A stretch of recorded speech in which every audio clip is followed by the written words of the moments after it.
Everyone, कैसे हैं आप सब। आई होप आप सब बहुत अच्छे होंगे। आपके सीटेट और केबीएस एग्जाम की तैयारी भी बहुत अच्छी चल रही होगी। मैं निर्मला साहू, आपकी एजुकेटर, स्वागत करती हूँ आप सभी का अपने यूट्यूब चैनल नीरूज लर्निंग हब पे, जहाँ पर हम सीटेट पेडागोजी, इंग्लिश ग्रामर से रिलेटेड क्वालिटी कंटेंट यहाँ की तैयारी करते हैं। तो आज का जो मेरा टॉपिक है फिगर ऑफ स्पीच, अलंकार, उसका बहुत इंपॉर्टेंट टॉपिक है लाइटर्टिस। ठीक है, लाइटर्टिस। इससे पहले पहले वाली जो वीडियो है उसमें मैंने आपको 8 फिगर ऑफ स्पीच करवा दिया है। आप जाकर मेरे वीडियो को अच्छे से देखिए, डिटेल में मैंने विद एग्जांपल आपको करवाया हुआ है उसमें। ठीक है, जैसे कि metaphor, simile, personification, alliteration, oxymoron, onomatopoeia करके इस तरह से हमने 8 टॉपिक उसमें कवर किए हैं। ठीक है, आज का जो हमारा टॉपिक है वो है लाइटोटिस। ठीक है, तो लाइटोटिस जानने से पहले हम आपको ये बता दें, फिगर ऑफ स्पीच अलंकार जो है वो सिर्फ सी टेट या स्टेट लेवल टेट या फिर कोई टीचिंग एग्जाम, कॉम्पिटिटिव एग्जाम है उसमें काम नहीं आता, बल्कि बैंकिंग, एसएससी, सीजीएल और 12th क्लास के बच्चे जो इंग्लिश लिटरेचर में लिटरेरी डिवाइस के फॉर्म पे पढ़ते हैं उनके लिए भी बहुत हेल्पफुल हो जाता है। सी टेट में तो हर साल मेटाफर, सिमली, पर्सोनिफिकेशन, ये 3 जो है टॉपिक उसमें से जरूर ही पूछता है हर साल। मेटाफर, सिमली, पर्सोनिफिकेशन, ये 3 टॉपिक को तो वो जरूर ही पूछता है सीटेट में। केवीएस में भी इसमें बहुत ज्यादा इंपॉर्टेंट हो जाता है उस पर पर्सपेक्टिव से।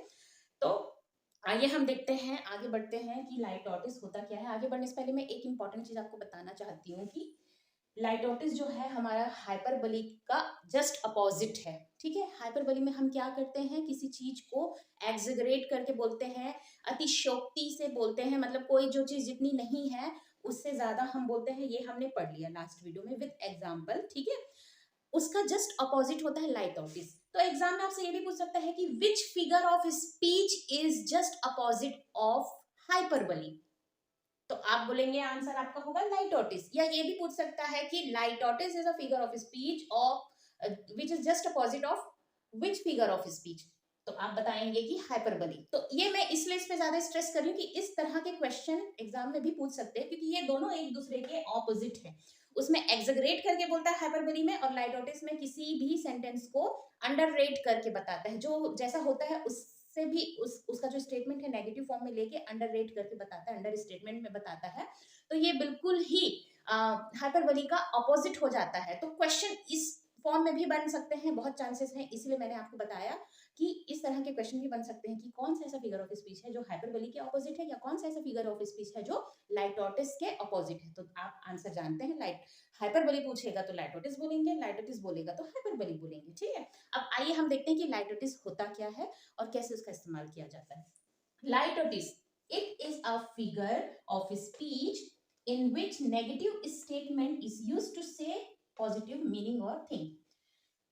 लाइटोटिस वो फिगर ऑफ स्पीच है जहां पर पॉजिटिव स्टेटमेंट, ठीक है, सकारात्मक कथन को नकारात्मक स्टेटमेंट मतलब कि नेगेटिव स्टेटमेंट बताते हुए कहा जाता है।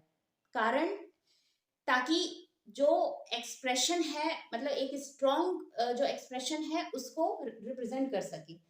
नॉर्मली अगर बोलेंगे पॉजिटिव, जो सेंटेंस है पॉजिटिव वे में बोलेंगे, नॉर्मल बोलेंगे तो इतना इफेक्ट नहीं होगा।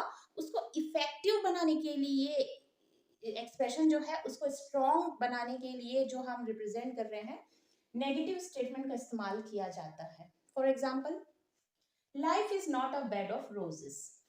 अब देखिए, बोलने का मतलब अगर पॉजिटिव में इसको देखेंगे, स्टेटमेंट में, पॉजिटिव स्टेटमेंट में देखेंगे तो life is very difficult. Simple, अगर मैं बोलती हूँ लाइफ इज वेरी डिफिकल्ट तो इतना ज्यादा प्रभावशील नहीं लगता, इतना इफेक्टिव नहीं लगता है। एक्सप्रेशन को स्ट्रॉन्ग बनाने के लिए उसने क्या कर दिया, not a bed of roses. अब not a bed of roses बोलने से थोड़ा सा इफेक्टिव लग रहा है, सुनने में जो एक्सप्रेशन है वो स्ट्रॉन्ग लग रहा है ना, इसीलिए उसको नॉट, नेगेटिव स्टेटमेंट रिप्रेजेंट किया है, not a bed of roses. ठीक है, नेगेटिव जो है, नेगेशन है सेंटेंस में, वो क्या करता है, पॉजिटिव मीनिंग को बताता है। बोलना तो वो ये चाह रहा है कि लाइफ इज वेरी स्ट्रॉन्ग, लेकिन पॉजिटिव में नहीं बोल के उसको नेगेटिव स्टेटमेंट में बता रहा है, not a bed of roses, बताना चाह रहा है कि लाइफ इज वेरी डिफिकल्ट, है ना। तो नेक्स्ट हम देखते हैं एग्जाम्पल जो है, the women is no fool.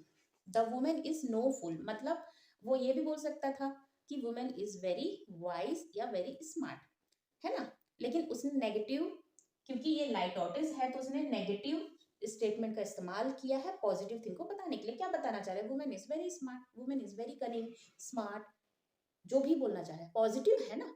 Women is very smart मतलब positive, women is very wise, positive. लेकिन वो नहीं बोल के क्या कर रहा है, नेगेटिव स्टेटमेंट बोल रहा है, the women is no fool, ताकि जो पॉजिटिव जो स्टेटमेंट का इफेक्ट है वो स्ट्रॉन्ग बन जाए जब आप उसको एक्सप्रेस करते हैं। ठीक है, आई होप कि आपको मैं जो समझाने की कोशिश कर रही हूँ वो आपको समझ में आ रहा है। ठीक है, हम नेक्स्ट एग्जांपल देखते हैं। I am not a little surprise, I am not a little surprise, भाई सिंपल बोल सकता था आई एम वेरी सरप्राइज, पर उसमें कोई ज्यादा इफेक्ट नहीं होता। ठीक है, सेंटेंस का जो एक्सप्रेशन है वो इतना इफेक्टिव नहीं लगता, इतना प्रभावशाली नहीं लगता। क्या बोले, I am not a little surprise, उसमें बोलने से नॉट अ लिटिल सरप्राइज थोड़ा सा लग रहा है कि हाँ स्टेटमेंट जो है वो काफी इफेक्टिव है।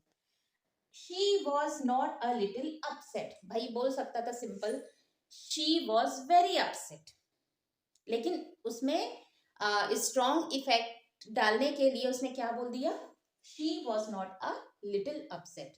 नेगेटिव स्टेटमेंट का इस्तेमाल किया है पॉजिटिव चीज को बताने के लिए। तो इस तरह से जितने भी सेंटेंस हमने देखे हैं पॉजिटिव, सभी पॉजिटिव स्टेटमेंट को बताते हैं, सकारात्मक जो कथन है उसको बोला जाता है। लेकिन नेगेटिव स्टेटमेंट मतलब नेगेशन को यूज करके बोला जा रहा है, जैसे life is not a bed of rose, no fool, है ना। जबकि बोल सकते थे the women is very wise, तो उसकी जगह क्या कर दिया है, no fool, woman is no fool, ताकि क्या हो, इफेक्ट हो वो स्ट्रॉन्ग हो एक्सप्रेशन का। I am not a little surprise, यहाँ पे बोल सकता था आई एम वेरी सरप्राइज। ठीक है, लेकिन क्योंकि लाइटोटिस है और वो नेगेटिव स्टेटमेंट को बताते हुए पॉजिटिव मीनिंग को आपका बताता है, इसीलिए यहाँ पर नॉट अ लिटिल सरप्राइज का इस्तेमाल किया है, not. Same she was not a little upset, है ना, not a little upset. She was very upset बोल सकता था, लेकिन उसने बोला नॉट अ लिटिल अपसेट। तो इस तरह से लाइटोटिस जो है हमारा खत्म होता है विद एग्जांपल। मैंने आपको समझाया, आई होप कि मैंने जो आपको समझाने की कोशिश की वो आपको समझ में आई हो। अगर किसी तरह का कोई डाउट हो तो प्लीज कमेंट करके मुझे आप पूछ सकते हैं। वीडियो अच्छी लगी हो तो लाइक शेयर सब्सक्राइब, और आप जाकर मेरे चैनल को सब्सक्राइब कीजिए अगर आप नए व्यूअर हैं। और उसमें इसकी जो पिछली 8 मैंने फिगर ऑफ स्पीच कराई है आपको, वो सब आप जाकर देखिए, बहुत ही इंपॉर्टेंट है। क्योंकि मेटाफर, सिमिली, पर्सोनिफिकेशन या एनोमोटोपिया साउंड वाला जो होता है वो सीटेट और केवीएस में बहुत ज्यादा पूछते हैं, उसके क्वेश्चन विथ एग्जांपल मैंने करवाए हैं। और नेक्स्ट क्लास में मैं आपको एक दो और बचे हैं, लाइक पन है आपका, पैराडॉक्स है ना, एंटीथेसिस है, ये सब क्लियर करने के बाद हम क्वेश्चन को हम सॉल्व करेंगे। तब तक के लिए पढ़ते रहिए, है ना, कीप लर्निंग, कीप ग्रोइंग। और मेरे चैनल को प्लीज शेयर सब्सक्राइब कीजिए। Thanks for watching, thank you.